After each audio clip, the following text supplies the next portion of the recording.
আসসালামু আলাইকুম ওয়া রাহমাতুল্লাহি ওয়া বারাকাতুহু। আশা করি মহান আল্লাহর অশেষ রহমতে আপনারা সকলেই ভালো আছেন। ইন্নাল মুত্তাকিনা ফি যিলালিন ওয়া আয়ুন। আল্লাহ ভীরুরা থাকবে ছায়া ও ঝর্ণাসমূহে। হুম ওয়া আজওয়াজুহুম ফি যিলালিন আলাল আরাইকি মুত্তাকিউন। তারা এবং তাদের স্ত্রীগণ সুশীতল ছায়ায় থাকবে এবং হেলান দিয়ে বসবে সুসজ্জিত আসনে। জান্নাতে আছে বিশাল বিশাল গাছ। একটি গাছের কথা উল্লেখ করে নবীজি সাল্লাল্লাহু আলাইহি ওয়াসাল্লাম বলেছেন, জান্নাতের মধ্যে এমন একটি বৃক্ষ আছে যার ছায়ায় কোনো আরোহী উৎকৃষ্ট বিশেষভাবে প্রতিপালিত হালকা দেহের দ্রুতগামী ঘোড়ায় চড়ে 100 বছর চললেও তা অতিক্রম করতে সক্ষম হবে না। জান্নাতে তুবা নামের একটি গাছ আছে। এই গাছটি 100 বছরের অতিক্রম্য জায়গা জুড়ে অবস্থিত। এর মোছা থেকে জান্নাতীদের বস্ত্র নির্মিত হবে। জান্নাতুল মাওয়ার কাছে সিদরাতুল মুনতাহার কথা কোরআনে এসেছে। নিশ্চয়ই সে তাকে আরেকবার দেখেছিল সিদরাতুল মুনতাহার নিকট, যার নিকট অবস্থিত জান্নাতুল মাওয়া অর্থাৎ বাসোদ্যান। যখন বদরি বৃক্ষটিকে যা আচ্ছাদিত করার ছিল তা আচ্ছাদিত করল, তার দৃষ্টি বিভ্রম হয়নি, দৃষ্টি লক্ষ্যচ্যুত হয়নি। নিঃসন্দেহে সে তার প্রতিপালকের মহান নিদর্শনাবলী দেখেছিল। এটা হলো মেয়ারাজের রাতে যে জিবরাইল আলাইহিস সালামকে তার আসল আকৃতিতে দেখেছিলেন তারই বর্ণনা। এ সিদরাতুল মুনতাহা হল 6ষ্ঠ বা 7ম আসমানে অবস্থিত একটি কুল বরই গাছ, যার ফলগুলি কলসের মতো বড় বড় এবং পাতাগুলি হাতির কানের মতো ঢোলা ঢোলা। জান্নাতের প্রত্যেক গাছের কাণ্ড হবে সোনার। জান্নাতের বাগান যে কত সৌন্দর্যময় তা অনমেয়, আর সে বাগানে বসবাসকারীরা কত সৌভাগ্যবান হবে তাও অনমেয়। পরিবেশ রক্ষা ও সুন্দর করার জন্য গাছ লাগানো একটি উত্তম কাজ। দুনিয়ায় গাছ লাগিয়ে আমরা পরিবেশকে মনোরম করতে পারি। আমরা গাছ থেকে অক্সিজেন পাই, ছায়া পাই, খাদ্য পাই, সুগন্ধ পাই। আমরা বলে থাকি, গাছ লাগান, গাছ বাঁচান, একটি গাছ একটি প্রাণ। গাছ লাগিয়ে আমরা আমাদের বাড়ির বাগানকে সুন্দর করি, কিন্তু পরকালে বাড়িকে সুন্দর করার কথা কি ভাবি? আমরা কি জানি যে সেখানেও গাছ লাগানো যাবে? এই দুনিয়া থেকেই গাছ থাকলেও গাছ আরও বৃদ্ধি করা যাবে।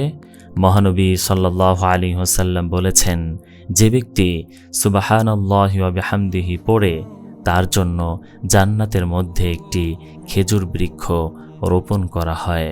তিনি আরও বলেন, মেয়ারাজের রাতে ইব্রাহিম আলাইহিস সালামের সঙ্গে আমার সাক্ষাৎ ঘটে।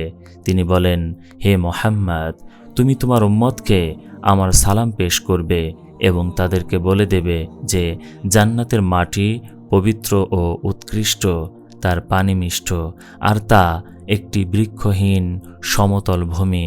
আর সুবহানাল্লাহ, আলহামদুলিল্লাহ, লা ইলাহা ইল্লাল্লাহ, আল্লাহু আকবার হলো তার রোপিত বৃক্ষ। জান্নাতে থাকবে নানান ধরনের খুশবু, কস্তুরী, জাফরান, কর্পূর ইত্যাদি। খুশবুর কথা মহান আল্লাহ বলেন, ফাআম্মা ইন কানা মিনাল মুকাররাবিন ফারাহু রাইহান ওয়া জান্নাতু নাঈম। সুতরাং যদি সে নৈকট্যপ্রাপ্তদের একজন হয়, তাহলে তার জন্য রয়েছে আরাম, খুশবু ও সুখময় বেহেশত। মহানবী সাল্লাল্লাহু আলাইহি ওয়াসাল্লাম বলেন, জান্নাতের সর্বশ্রেষ্ঠ খুশবু হল মেহেন্দি ফুল। জান্নাতে পাখি আছে, সেই পাখির মাংস জান্নাতীদের খাদ্য হবে। মহান আল্লাহ তাআলা বলেন, ওয়ালাহমি তয়রিম মিম্মা ইয়াশতাহুন। তাদের সেবায় ঘোরাফেরা করবে চির কিশোরেরা তাদের পছন্দ মতো পাখির মাংস নিয়ে। হাদিসে এসেছে, কাউসারের নিকট এমন একটি পাখি আছে যার গর্দান উটের মতো। আবু মাসউদ রাদিয়াল্লাহু তাআলা আনহু বলেন, একটি লোক রাসূলুল্লাহ সাল্লাল্লাহু আলাইহি ওয়াসাল্লামের কাছে লাগামযুক্ত উটনি নিয়ে হাজির হলো। এবং বলল, এটি আল্লাহর পথে জিহাদের জন্য দান করা হলো। রাসূলুল্লাহ সাল্লাল্লাহু আলাইহি ওয়াসাল্লাম বললেন, কিয়ামতের দিনে তোমার জন্য এর বিনিময়ে 700টি উটনি হবে, যার প্রত্যেকটি লাগামযুক্ত হবে। মহানবী সাল্লাল্লাহু আলাইহি ওয়াসাল্লাম বলেছেন, ছাগল ভেড়ার খামারে নামাজ পড়ো এবং তার পোটা মুচে যত্ন করো, কারণ তা জান্নাতের অন্যতম পশু। জান্নাতের হকদার সেই মোমেনগণ যারা কোনোদিন কোনো কিছুকে আল্লাহর সাথে শরিক করেনি, অর্থাৎ শিরিক করেনি, অথবা শিরিক করার পর তওবা না করে শিরিক নিয়ে মারা যায়নি। পক্ষান্তরে যারা শিরিক করে, শিরিক নিয়ে মারা যায়, কুফরি করে, ঈমানের কোনো বিষয়কে অস্বীকার বা মিথ্যা জ্ঞান করে, তাদের জন্য জান্নাত হারাম। কুরআন কারিমে যেখানেই জান্নাতের হকদারের কথা বলা হয়েছে, সেখানেই কারণস্বরূপ ঈমান ও নেক আমলকে উল্লেখ করা হয়েছে। কোথাও কোথাও সেই নেক আমলের বিস্তারিত বিবরণে এসেছে তার কিছু নিম্নরূপ। যারা বিশ্বাস করে ও সৎকর্ম করে, তাদের শুভ সংবাদ দাও যে তাদের জন্য রয়েছে জান্নাত, যার তলদেশে নদী প্রবাহিত। যখনই তাদের ফলমূল খেতে দেওয়া হবে, তখনই তারা বলবে, আমাদেরকে পৃথিবীতে অথবা জান্নাতে পূর্বে জীবিকারূপে যা দেওয়া হতো এ তো তাই। তাদেরকে পরস্পর একই সাদৃশ ফল দান করা হবে এবং সেখানে তাদের জন্য পবিত্র সহধর্মিণীগণ রয়েছে, অধিকন্তু তারা সেখানে চিরস্থায়ী হবে। আর যারা বিশ্বাস করে ও ভালো কাজ করে, তাদেরকে বেহেশতে প্রবেশ করাবো, যার পাদদেশে নদীসমূহ প্রবাহিত, সেখানে তারা চিরকাল থাকবে। সেখানে তাদের জন্য পবিত্র সঙ্গিনী আছে এবং তাদেরকে চিরস্নিগ্ধ ঘনছায় স্থান দান করব। যারা বিশ্বাস করে ও সৎ কাজ করে, তাদেরকে বেহেশতে প্রবেশাধিকার দান করব, যার পাদদেশে নদীসমূহ প্রবাহিত, সেখানে তারা চিরকাল থাকবে।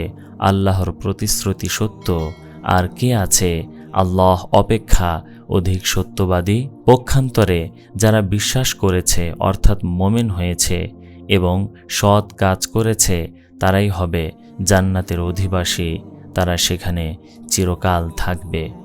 নিশ্চয়ই যারা বিশ্বাস করেছে এবং সৎ কার্যাবলী সম্পন্ন করেছে আর নিজেদের প্রতিপালকের কাছে বিনীত হয়েছে, তারাই হবে জান্নাতবাসী, তাতে তারা অনন্তকাল থাকবে। আল্লাহ বিশ্বাসী পুরুষ ও বিশ্বাসী নারীদেরকে এমন উদ্যানসমূহের প্রতিশ্রুতি দিয়ে রেখেছেন, যেগুলোর নিম্নদেশে বইতে থাকবে নদীমালা, সেখানে তারা অনন্তকাল থাকবে। আরও প্রতিশ্রুতি দিয়েছেন চিরস্থায়ী উদ্যানসমূহে, জান্নাতে আদনে, পবিত্র বাসস্থানসমূহের। আর আল্লাহর সন্তুষ্টি হচ্ছে সর্বাপেক্ষা বড় নিয়ামত, এটাই হচ্ছে অতি বড় সফলতা। নিশ্চয়ই যারা বিশ্বাস করেছে এবং ভালো কাজ করেছে, তাদের প্রতিপালক তাদের বিশ্বাসের কারণে তাদেরকে পথ প্রদর্শন করবেন। শান্তির উদ্যানসমূহে তাদের বাসস্থানের তলদেশ দিয়ে নদীমালা প্রবাহিত থাকবে। যারা বিশ্বাস রাখে ও সৎকর্ম করে, আমি তাদেরকে পুরস্কৃত করি। যে ভালো কর্ম করে, আমি তার কর্মফল নষ্ট করি না। তাদেরই জন্য আছে স্থায়ী জান্নাত, যার নিম্নদেশে নদীসমূহ প্রবাহিত। সেথায় তাদেরকে স্বর্ণকঙ্কণে অলঙ্কৃত করা হবে। তারা পরিধান করবে সূক্ষ্ম ও স্থূল রেশমের সবুজ বস্ত্র ও সমাসীন হবে সুসজ্জিত আসনে। কত সুন্দর সে পুরস্কার ও কত উত্তম সে আশ্রয়স্থল। আর যারা তার নিকট বিশ্বাসী হয়ে ও সৎকর্ম করে উপস্থিত হবে, তাদের জন্য আছে সমুচ্চ মর্যাদাসমূহ, স্থায়ী জান্নাত, যার নিচে নদীমালা প্রবাহিত, সেখানে তারা চিরস্থায়ী হবে। আর এই পুরস্কার তাদেরই যারা পবিত্র। বলে রাখা ভালো যে আমল নেক, কর্ম সৎ বা কাজ ভালো তখন হয় যখন সে কাজে আল্লাহ খুশি হন, তা বিশুদ্ধভাবে আল্লাহরই জন্য এবং মুহাম্মাদি তরিকা অনুযায়ী করা হয়। এই তিনটার মধ্যে যে কোনো একটা কোনো কাজে না পাওয়া গেলে সে কাজ ভালো কাজ নয়। কখনো জান্নাতে যাওয়ার কারণস্বরূপ বলা হয়েছে তারা মুসলমান ছিল। হে আমার বান্দাগণ, আজ তোমাদের কোনো ভয় নেই এবং তোমরা দুঃখিতও হবে না। যারা আমার আয়াতে বিশ্বাস করেছিলে এবং আত্মসমর্পণকারী মুসলিম ছিলে, তোমরা এবং তোমাদের সহধর্মিণীগণ সানন্দে জান্নাতে প্রবেশ করো। কখনো এর কারণস্বরূপ বলা হয়েছে তারা আল্লাহর ইবাদতে আন্তরিক ছিল অথবা তারা আল্লাহর খাঁটি বান্দা ছিল। তবে যারা আল্লাহর বিশুদ্ধ চিত্ত দাস তারা নয়, তাদের জন্য আছে নির্ধারিত রুজি, বহু ফলমূল এবং তারা হবে সম্মানিত সুখময় বাগানসমূহে। কখনো জান্নাতের হকদারদের বিভিন্ন ইবাদতের কথা উল্লেখ করা হয়েছে। কেবল তারাই আমার আয়াতসমূহ বিশ্বাস করে যাদেরকে ওর দ্বারা উপদেশ দেওয়া হলে তারা সেজদায় লুটিয়ে পড়ে এবং তাদের প্রতিপালকের সপ্রশংস পবিত্রতা ও মহিমা ঘোষণা করে এবং অহংকার করে না। তারা শয্যা ত্যাগ করে আকাঙ্ক্ষা ও আশঙ্কার সাথে তাদের প্রতিপালককে ডাকে এবং আমি তাদেরকে যে রুজি প্রদান করেছি তা হতে তারা দান করে। কেউই জানে না তার জন্য তার কৃতকর্মের বিনিময় স্বরূপ নয়ন প্রীতিকর কি পুরস্কার লুকিয়ে রাখা হয়েছে। কখনো আপদে বিপদে বা বালা মুসিবতে ধৈর্য ও আল্লাহর উপর ভরসা রাখার বিনিময়ে জান্নাত লাভের কথা বলা হয়েছে। যারা বিশ্বাস করে ও সৎ কাজ করে আমি অবশ্যই তাদেরকে জান্নাতের সুউচ্চ প্রাসাদসমূহে স্থান দান করব, যার নিচে নদীমালা প্রবাহিত থাকবে। সেখানে তারা চিরস্থায়ী হবে। সৎকর্মপরায়ণদের পুরস্কার কত উত্তম, যারা ধৈর্য অবলম্বন করে এবং তাদের প্রতিপালকের উপরেই নির্ভর করে। কখনো ঈমান ও দ্বীনের ওপর সুপ্রতিষ্ঠিত ও অটল থাকার বিনিময়ে জান্নাত লাভের কথা বলা হয়েছে। নিশ্চয়ই যারা বলে আমাদের প্রতিপালক আল্লাহ, তারপর তাতে অবিচলিত থাকে, তাদের নিকট ফেরেশতা অবতীর্ণ হয় এবং বলে তোমরা ভয় পেও না, চিন্তিত হও না এবং তোমাদেরকে যে জান্নাতের প্রতিশ্রুতি দেওয়া হয়েছিল তার সুসংবাদ নাও। ইহকালে আমরা তোমাদের বন্ধু ও পরকালেও সেখানে তোমাদের জন্য সমস্ত কিছু রয়েছে যা তোমাদের মন চায়, যা তোমরা আকাঙ্ক্ষা করো। চরম ক্ষমাশীল পরম দয়ালু আল্লাহর পক্ষ হতে এ হবে আপ্যায়ন। নিশ্চয়ই যারা বলে আমাদের প্রতিপালক আল্লাহ, অতঃপর এই বিশ্বাসে অবিচলিত থাকে, তাদের কোনো ভয় নেই এবং তারা দুঃখিত হবে না, তারাই জান্নাতের অধিবাসী, সেখানে তারা চিরস্থায়ী হবে। এটাই তাদের কর্মফল। কখনো বিনীত হওয়ার বিনিময়ে জান্নাত লাভের কথা বলা হয়েছে। অর্থাৎ যারা বিশ্বাস করেছে এবং সৎ কার্যাবলী সম্পাদন করেছে আর নিজেদের প্রতিপালকের কাছে বিনীত হয়েছে, তারাই হবে জান্নাতবাসী, তাতে তারা অনন্তকাল থাকবে। কখনো আল্লাহ ভীতিকে জান্নাত লাভের কারণ বলা হয়েছে। ওয়ালিমান খাফা মাকাম রাব্বিহি জান্নাতান। যে ব্যক্তি তার প্রতিপালকের সামনে উপস্থিত হওয়ার ভয় রাখে তার জন্য রয়েছে দুটি জান্নাতের বাগান। অনুরূপভাবে কাফেরদের সঙ্গে অন্তরঙ্গতা না করা এবং নিকটাত্মীয় হলেও তাদের সাথে ভালোবাসা না রাখা জান্নাতে যাওয়ার একটি কারণ। একই সঙ্গে একাধিক সৎকর্মকে জান্নাতে যাওয়ার উসিলা বলে উল্লেখ করা হয়েছে। হে মানুষ, তোমরা সালাম প্রচার করো, অন্ন দান করো, তোমরা আল্লাহকে ভয় করো, তোমাদের 5 ওয়াক্তের ফরজ নামাজ পড়ো, তোমাদের রমজান মাসের রোজা রাখো, তোমাদের মালের যাকাত আদায় করো এবং তোমাদের নেতা ও শাসক গোষ্ঠীর আনুগত্য করো। যদি তাদের আদেশ শরীয়ত বিরোধী না হয়, তাহলে তোমরা তোমাদের প্রভুর জান্নাতে প্রবেশ করতে পারবে। একদা এক ব্যক্তি পথে চলছিল, তার খুবই পিপাসা লাগলো। অতবার সে একটি কূপ পেল, সুতরাং সে তাতে নেমে পানি পান করল। অতবার সে বের হয়ে দেখতে পেল যে ওইখানে একটি কুকুর পিপাসার জ্বালায় জিভ বের করে হাঁপাচ্ছে ও কাঁদা চাটছে। লোকটি অন্তরে বলল, পিপাসার তাড়নায় আমি যে পর্যায়ে পৌঁছেছিলাম, কুকুরটিও সেই পর্যায়ে পৌঁছেছে। অতএব সে কূপে নামল, তারপর তার চামড়ার মোজায় পানি ভর্তি করল। অতঃপর সে তা মুখে ধরে উপরে উঠল এবং কুকুরটিকে পানি পান করালো। আল্লাহ তাআলা তার এ আমলকে কবুল করলেন এবং তাকে ক্ষমা করে দিলেন। সাহাবীগণ বলেন, হে আল্লাহর রাসূল, চতুষ্পদ জন্তুর প্রতি দয়া প্রদর্শনেও কি আমাদের সওয়াব হবে? তিনি বললেন, প্রত্যেক জীবের প্রতি দয়া প্রদর্শনে নেকি রয়েছে। বুখারীর এক বর্ণনায় আছে, আল্লাহ তাআলা তার এ আমলকে কবুল করলেন, অতঃপর তাকে ক্ষমা করে জান্নাতে প্রবেশ করালেন।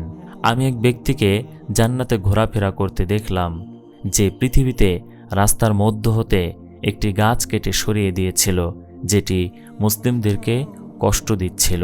যে ব্যক্তি 2 ঠান্ডা অর্থাৎ ফজর ও আসরের নামাজ পড়বে, সে জান্নাতে প্রবেশ করবে। 40টি সৎকর্ম আছে, তার মধ্য হতে উচ্চতম হল দুধ পানের জন্য কোনো দরিদ্রকে ছাগল সাময়িকভাবে দান করা।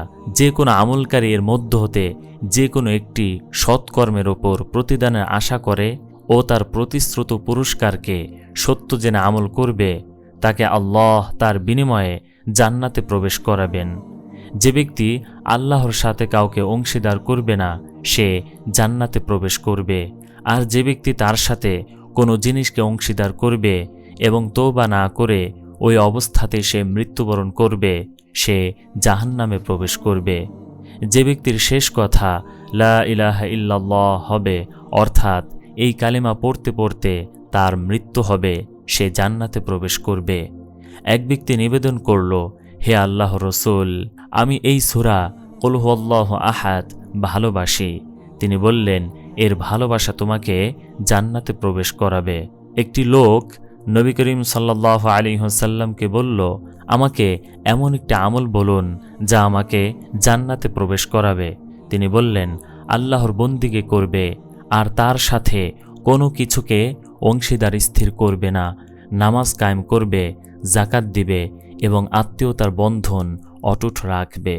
যে ব্যক্তিকে আল্লাহ তার 2 চোয়ালের মধ্যস্থিত অঙ্গ জিহ্বা ও পায়ের মাঝখানের অঙ্গ লজ্জাস্থানের ক্ষতি থেকে মুক্ত রাখবেন, সে জান্নাতে প্রবেশ করবে। আমার প্রত্যেকটি উম্মত বেহেশতে প্রবেশ করবে, তবে সে নয় যে বেহেশতে প্রবেশে অস্বীকার করবে। বলা হলো, অস্বীকার আবার কে করবে হে আল্লাহর রাসূল? তিনি বললেন, যে ব্যক্তি আমার অনুসরণ করবে সে বেহেশতে প্রবেশ করবে, আর যে আমার নাফরমানি করবে সে আসলে বেহেশতে প্রবেশে অস্বীকার করবে। একদা এক ব্যক্তি নবী করিম সাল্লাল্লাহু আলাইহি ওয়াসাল্লামের নিকট এসে বলল, হে আল্লাহর রাসূল, আমাকে এমন আমল শিখিয়ে দিন যা করলে আমি জান্নাতে প্রবেশ করতে পারব। তিনি বললেন, তুমি আল্লাহর সাথে কাউকে শরীক করো না, যদিও তোমাকে সেই ব্যাপারে শাস্তি দেওয়া হয় এবং পুড়িয়ে মেরে ফেলা হয়। তোমার পিতামাতার আনুগত্য করো, যদিও তারা তোমাকে তোমার ধনসম্পদ এবং সমস্ত কিছু থেকে দূর করতে চায়। আর ইচ্ছাকৃত নামাজ ত্যাগ করো না, কারণ যে ব্যক্তি ইচ্ছাকৃত নামাজ ত্যাগ করে তার উপর থেকে আল্লাহর দায়িত্ব উঠে যায়। যে ব্যক্তি নিয়মনিষ্ঠভাবে দিবারাত্রে 12 রাকাত নামাজ পড়বে সে জান্নাতে প্রবেশ করবে। জোহরের ফরজ নামাজের পূর্বে 1 সালামে 4 রাকাত ও পরে 2 রাকাত, মাগরিবের পর 2 রাকাত, এশারের পর 2 রাকাত এবং ফজরের ফরজ নামাজের পূর্বে 2 রাকাত। মহিলা যখন তার 5 ওয়াক্তের নামাজ আদায় করে, তার রমজান মাসের রোজা পালন করে, অবৈধ যৌনাচার থেকে তার যৌনাঙ্গকে সংযত রাখে এবং তার স্বামীর কথা ও আদেশ মতো চলে, তখন তাকে বলা হয়, জান্নাতের যে দরজা দিয়ে ইচ্ছা তুমি সেই দরজা দিয়েই জান্নাতে প্রবেশ করো। জান্নাত লাভের পথ নিশ্চয়ই সহজ নয়, বরং সে পথ বড় বন্ধুর, বড় কষ্টের। উপরে চড়া কি সহজ হতে পারে? রাসূলুল্লাহ সাল্লাল্লাহু আলাইহি ওয়াসাল্লাম বলেছেন, জাহান্নামকে মনোলোভা জিনিসসমূহ দ্বারা ঘিরে দেওয়া হয়েছে এবং জান্নাতকে ঘিরে দেওয়া হয়েছে কষ্টসাধ্য কর্মসমূহ দ্বারা। সুতরাং জান্নাত পেতে হলে মনোলোভা জিনিস থেকে মনকে বিরত রাখতে হবে, লোভনীয় কামনা বাসনা থেকে মনকে বঞ্চিত রাখতে হবে। খেয়াল খুশি মতে চলা হতে বিরত থাকতে হবে, মন যা চায় তাই করা হতে দূরে থাকতে হবে, আর তাতে কষ্ট হবে, ফলে ধৈর্য ধরতে হবে। যে কাজে মন আনন্দ পায় সাধারণত সে কাজ হলো জাহান্নামের, আর যে কাজে কষ্ট আছে সে কাজ সাধারণত জান্নাতের। মহানবী সাল্লাল্লাহু আলাইহি ওয়াসাল্লাম বলেছেন, আল্লাহ যখন জান্নাত জাহান্নাম সৃষ্টি করলেন তখন জিব্রাইলকে জান্নাতের দিকে পাঠিয়ে বললেন, যাও জান্নাত এবং তার অধিবাসীদের জন্য প্রস্তুতকৃত সামগ্রী দর্শন করো। সুতরাং তিনি গেলেন এবং দর্শন করে ফিরে এসে বললেন, আপনার সম্মানের কসম, যে কেউ এর কথা শুনবে সে এতে প্রবেশ করতে চাইবে। অতঃপর আল্লাহ তাআলা জান্নাতকে কষ্টসাধ্য কর্মসমূহ দিয়ে ঘিরে দিতে আদেশ করলেন। তারপর আবার তাকে বললেন, যাও জান্নাত এবং তার অধিবাসীদের জন্য প্রস্তুতকৃত সামগ্রী দর্শন করো। সুতরাং তিনি গেলেন এবং দর্শন করে ফিরে এসে বললেন, আপনার সম্মানের কসম, আমার আশঙ্কা হয় যে কেউ তাতে প্রবেশ করতে পারবে না। অতঃপর আল্লাহ তাআলা জাহান্নামের দিকে পাঠিয়ে বললেন, যাও জাহান্নাম এবং তার অধিবাসীদের জন্য প্রস্তুতকৃত সামগ্রী দর্শন করো। সুতরাং তিনি গেলেন এবং দেখলেন তার আগুনের এক অংশ অপর অংশের ওপর চেপে চেপে রয়েছে।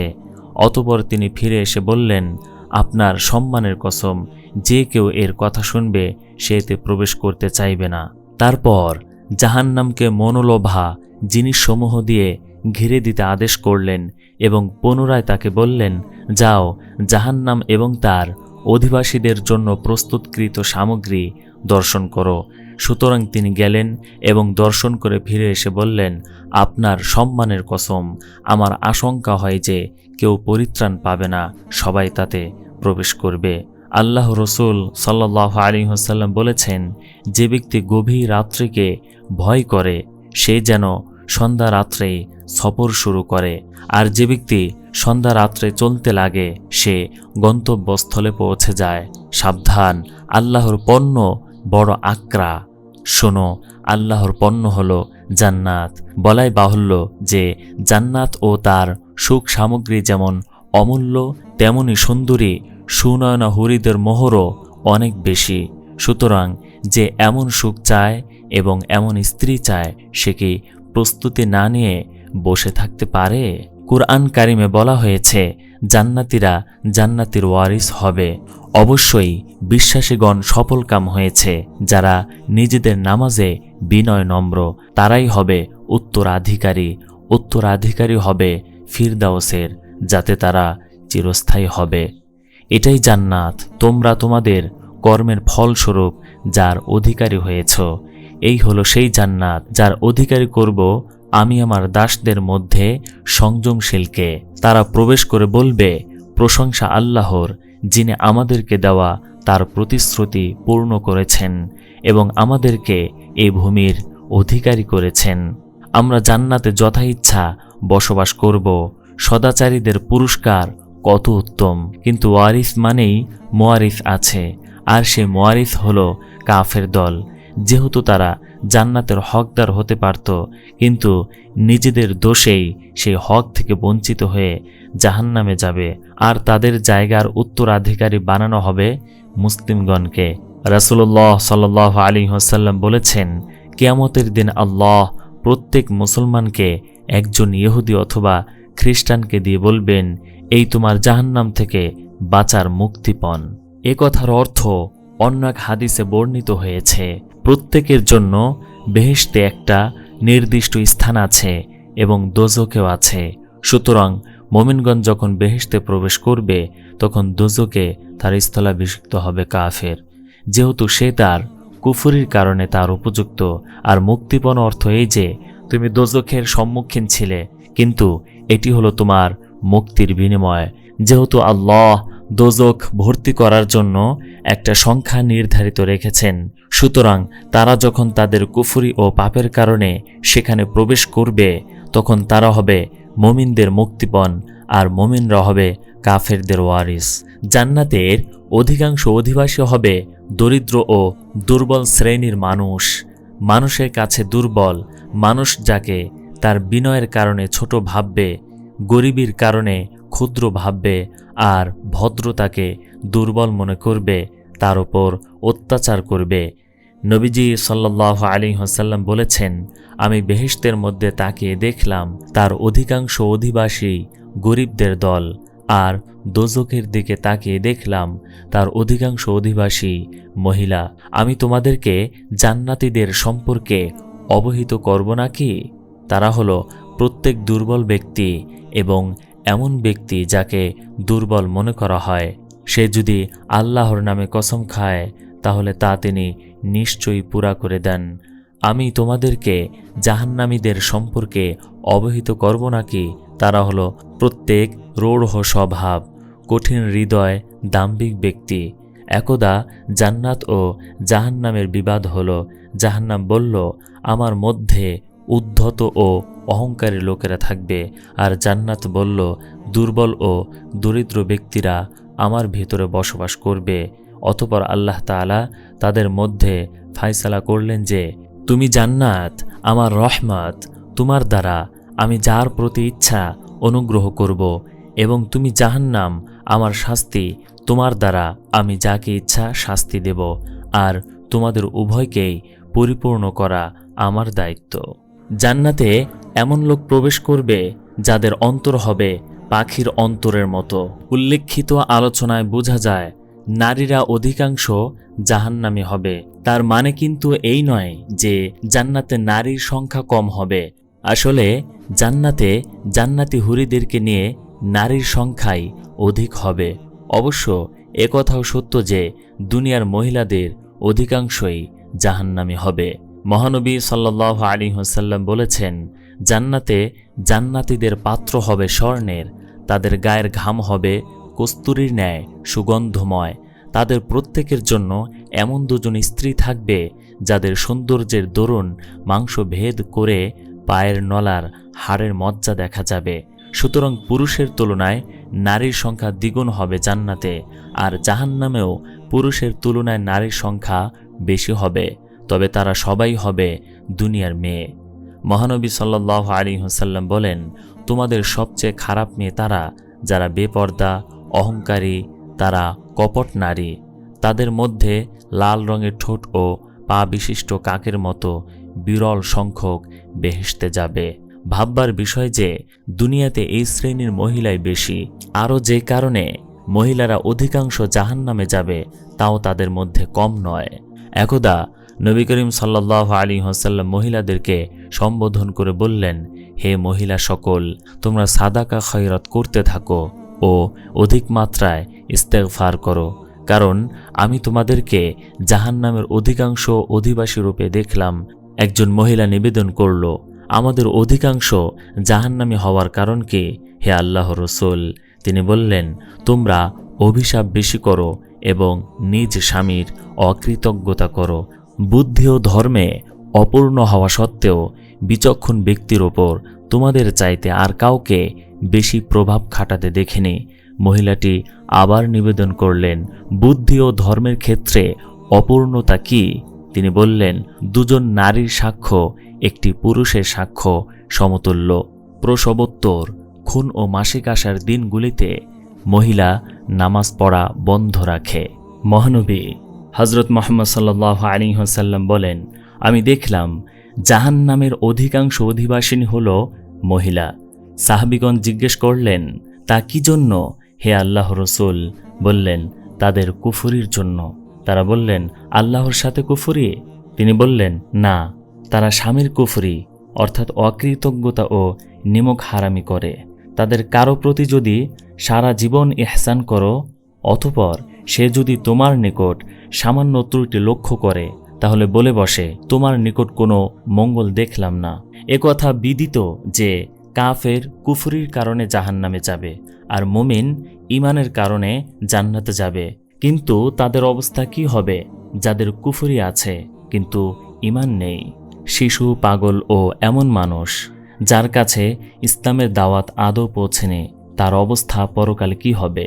মুমিনদের শিশু জান্নাতি পিতামাতার সাথে জান্নাতে যাবে। মহান আল্লাহ তাআলা বলেন, যারা বিশ্বাস করে আর তাদের সন্তান সন্ততি বিশ্বাসে তাদের অনুগামী হয়, তাদের সাথে মিলিত করব তাদের সন্তান সন্ততিকে এবং তাদের কর্মফল আমি কিছুমাত্র হ্রাস করব না। প্রত্যেক ব্যক্তি নিজ কৃতকর্মের জন্য দায়বদ্ধ। ওই শিশুরা শুধু জান্নাতে যাবে তা নয়, বরং পিতামাতা দোজখ যাওয়ার হকদার হলে মহান আল্লাহর কাছে সুপারিশ করে তাদেরকে বেহেশতে আনার চেষ্টা করবে। নবী সাল্লাল্লাহু আলাইহি ওয়াসাল্লাম বলেন, সেই সত্তার কসম যার হাতে আমার প্রাণ আছে, গর্ভচ্যুত মৃত শিশু তার নাভির নাড়ি ধরে নিজের মাতাকে বেহেশতের দিকে টেনে নিয়ে যাবে, যদি ওই মা তার গর্ভপাত হওয়ার সময় ওই সওয়াবের আশা রাখে। তবে অনেক বর্ণনা অনুযায়ী সে তার পিতামাতার কাপড় ধরে জান্নাতে নিয়ে যাবে। তিনি আরও বলেন, যে মহিলাটির 3টি শিশু মারা যাবে ওই মহিলার জন্য ওই শিশুরা জাহান্নাম থেকে, যে মহিলাটির 3টি শিশু মারা যাবে সেই মহিলার জন্য ওই শিশুরা জাহান্নাম থেকে পর্দা স্বরূপ হবে। এক মহিলা বলল, আর 2টি মারা গেলে? তিনি বললেন, 2টি মারা গেল। বলাই বাহুল্য, যে অপরের জন্য জাহান্নামের পর্দা হবে সে কি জাহান্নামে যাবে? বরং উভয়ই জান্নাতে যাবে। আর এই কথা স্পষ্টভাবে একাধিক হাদিসেও এসেছে যে মুমিনদের শিশু সন্তানরা জান্নাতে যাবে। এই শিশুরা পিতামাতার জন্য জান্নাতে পূর্ব প্রেরিত ব্যবস্থাপকের মতো হবে। তারা নবী ইব্রাহিম আলাইহিস সালামের তত্ত্বাবধানে মধ্য জগতে বাস করবে। ভিডিওটি ভালো লেগে থাকলে লাইক করুন, শেয়ার করুন এবং চ্যানেলটি সাবস্ক্রাইব করে পাশে থাকা বেল আইকন বাটনটি অন করে রাখুন, যেন আপনার পছন্দের ভিডিও সবার আগে পৌঁছে যায় আপনার কাছে। কমেন্টে আপনার মূল্যবান মতামত তুলে ধরুন, যেন আপনার পছন্দ অনুযায়ী ভিডিও তৈরি করে আপনার কাছে পৌঁছে দিতে পারি।